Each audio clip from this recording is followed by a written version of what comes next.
তাহাজ্জুদ নামাজের exact time একদম অ্যাকচুয়ালি এদিক ওদিক হবে না, এক্স্যাক্ট টাইম বের করার যে ক্যালকুলেশনটা আছে এটা আজকে আমি আপনাদেরকে শিখিয়ে দিচ্ছি। দেখেন, এই পদ্ধতিটা অনেকে জানেন আবার অনেকে জানেন না, বাট আমি শর্টকাটে শিখিয়ে দিচ্ছি।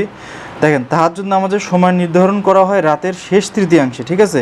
তো রাত শুরু হয় কিন্তু মাগরিব থেকে আর শেষ হয় ফজর পর্যন্ত, রাতটা শেষ হয়। এখন ক্যালকুলেশন পদ্ধতি কি, মাগরিবের নামাজের সময় থেকে ফজরের সময় পর্যন্ত মোট সময়কে আমরা বের করে সেই সময়কে আমরা 3 দিয়ে ভাগ করব।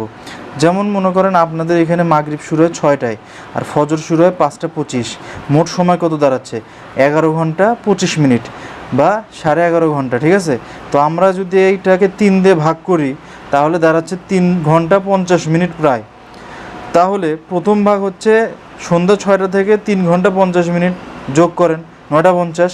দ্বিতীয় ভাগ হচ্ছে 9টা 50 থেকে 1টা 40। এইবার আসেন শেষ ভাগ তাহাজ্জুদের সময়, তাহলে এবার বেরোচ্ছে 1টা 40 থেকে আরও এই যে 3 ঘন্টা 50 মিনিট আপনার 5টা 25 পর্যন্ত। এটা হলো একটা আদর্শ টাইম, 1টা 40, রাত 1টা 40 থেকে 5টা 25 পর্যন্ত যদি এই সময়টা আপনার মাগরিব ও ফজর হয়।